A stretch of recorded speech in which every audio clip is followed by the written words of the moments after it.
The Secret Garden, Chapter 21. Ben Weatherstaff. One of the strange things about living in the world is that it is only now and then one is quite sure that one is going to live for ever and ever and ever.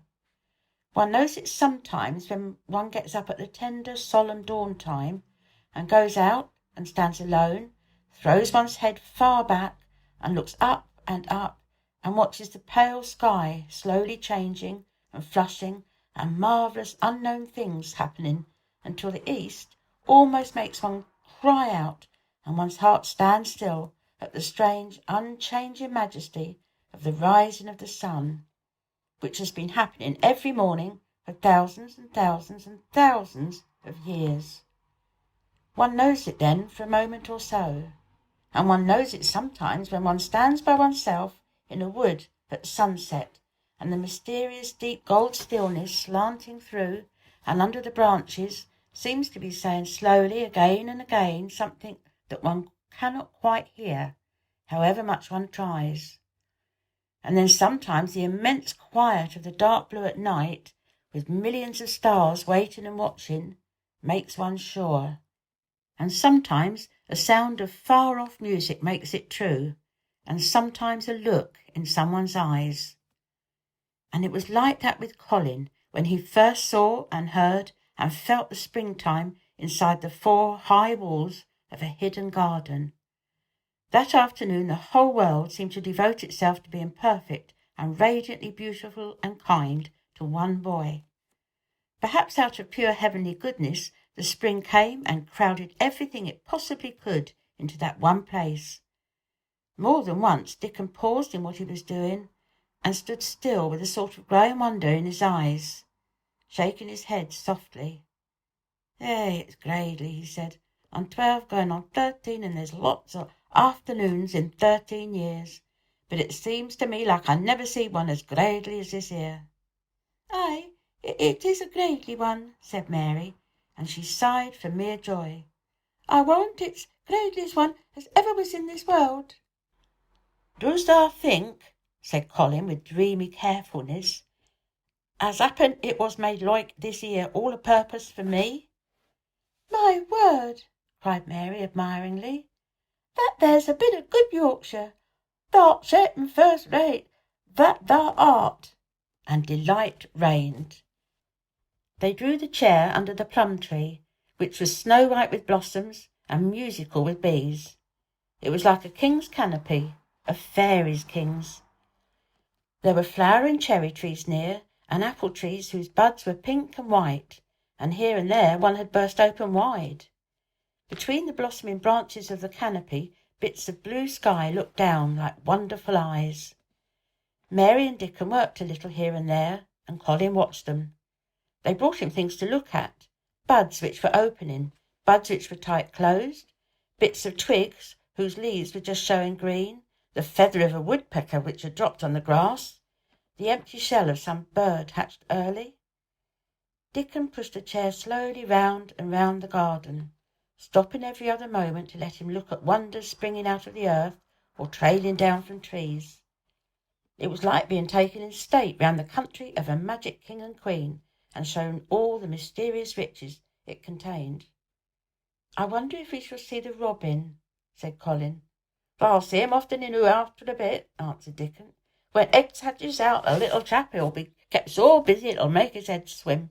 They'll see him flying backward and forward, carrying worms nigh as big as himself, and that much noise going on in the nest when he gets there as fair flusters him. He scarce knows which big mouth to drop piece in first, and gaping beaks and squawks on every side.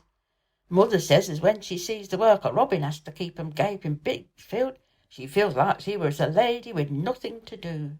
She says she's seen the little chaps when it seems like the sweat must be dropping off them. The folk can't see it. This made them giggle so delightedly that they were obliged to cover their mouths with their hands, remembering they must not be heard. Colin had been instructed as to the law of whispers and low voices several days before. He liked the mysteriousness of it, and he did his best. But in the midst of excited enjoyment it's rather difficult never to laugh above a whisper. Every moment of the afternoon was full of new things, and every hour the sunshine grew more golden. The wheeled chair had been drawn back under the canopy, and Dickon had sat down on the grass and had just drawn out his pipe when Colin saw something he had not had time to notice before. "That's a very old tree over there, isn't it?" he said. Dickon looked across the grass at the tree, and Mary looked, and there was a brief moment of stillness. "Yes," answered Dickon after it, and his low voice had a very gentle sound. Mary gazed at the tree and thought. "The branches are quite grey, and there's not a single leaf anywhere," Colin went on. "It's quite dead, isn't it?" "Aye," admitted Dickon, "but them laws has climbed all over it and will hide nearly every bit of deadwood when they're full of leaves and flowers. It won't look dead then. It'll be prettiest of all." Mary still gazed at the tree and thought. "It looks as if a big branch had been broken off," said Colin. "I wonder how it was done." "It's been done many a year," answered Dickon.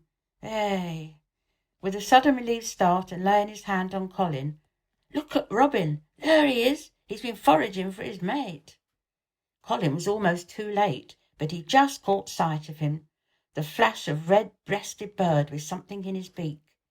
He darted through the greenness and into the close-grown corner and out of sight. Colin leaned back on his cushion again, laughing a little. "He's taken her tea to her. Perhaps it's 5 o'clock. I think I'd like some tea myself." And so they were safe. "It was magic which sent the robin," said Mary secretly to Dickon afterwards. "I know it was magic." For both she and Dickon had been afraid that Colin might ask something about the tree whose branch had broken off 10 years ago, and they had talked it over together, and Dickon had stood and rubbed his head in a troubled way. "We mun look as if it weren't no different from t'other trees," he had said. "We could never tell him how it broke, poor lad. If he says anything about it, we mun try to look cheerful." "Aye, that we mun," had answered Mary. But she had not felt as if she'd looked cheerful when she gazed at the tree. She wondered and wondered in those few moments if there was any reality in that other thing that Dickon had said. He had gone on rubbing his rust-red hair in a puzzled way, but a nice comforted look had begun to grow in his blue eyes. "Mrs. Graven was a very lovely young lady," he had gone on rather hesitatingly, "and mother, she thinks maybe she's about Misselthwaite many a time, looking after Mr. Colin, same as all mothers do when they're took out at world. They have to come back, thou sees. Happen she's been in garden, and happen it were her set us to work and told us to bring him here." Mary had thought he meant something about magic. She was a great believer in magic. Secretly, she quite believed that Dickon worked magic, of course, good magic, on everything near him, and that was why people liked him so much, and wild creatures knew he was their friend.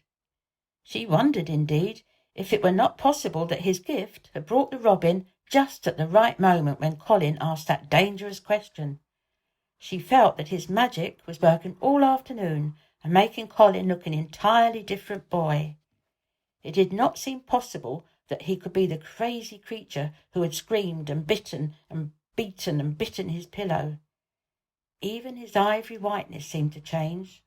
The faint glow of colour which had shown on his face and neck and hands when he first got inside the garden really never quite died away. He looked as if he were made of flesh instead of ivory or wax. They saw the robin carry food to his mate 2 or 3 times, and it was so suggestive of afternoon tea that Colin felt they must have some. "Go and make one of the men servants bring some in a basket to the rhododendron walk," he said, "and then you and Dickon can bring it here."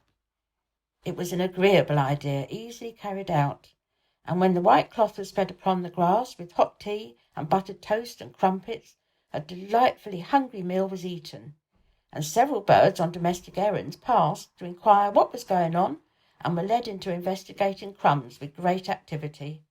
Nut and shell whisked back trees with pieces of cake, and Soot took the entire half of a buttered crumpet into a corner, and pecked at it, and examined and turned it over, and made hoarse remarks about it, until he decided to swallow it all joyfully, in one great gulp.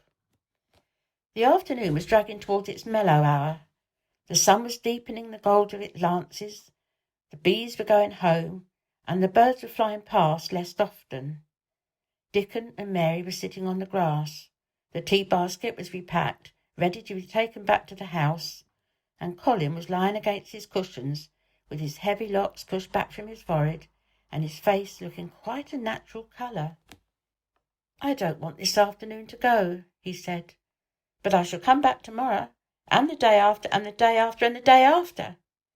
"You'll get plenty of fresh air, won't you?" said Mary. "I'm going to get nothing else," he answered. "I've seen the spring now, and I'm going to see the summer.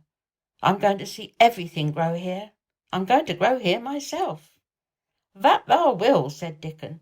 "Us'll have thee walking about here and digging, same as other folk, before long." Colin flushed tremendously. "Walk?" he said. "Dig? Shall I?" Dickon's glance at him was delicately cautious. Neither he nor Mary had ever asked if anything was the matter with his legs. "For sure thou will," he said stoutly. "Thou's got legs of thine own, same as other folks." Mary was rather frightened until she heard Colin's answer. "Nothing really ails them," he said, "but they're so thin and weak. They shake so that I'm afraid to try to stand on them." Both Mary and Dickon drew a relieved breath. "When thou stops being afraid, thou shalt stand on 'em," Dickon said with renewed cheer, "and thou'll stop being afraid in a bit." "I shall," said Colin, and he lay still as if he were wondering about things. They were really very quiet for a little while. The sun was dropping lower. It was that hour when everything stills itself, and they really had had a busy and exciting afternoon. Colin looked as if he were resting luxuriously. Even the creatures had ceased moving about and had drawn together and were resting near them. Soot had perched on a low branch and drawn up one leg and dropped the grey film drowsily over his eyes. Mary privately thought he looked as if he might snore in a minute.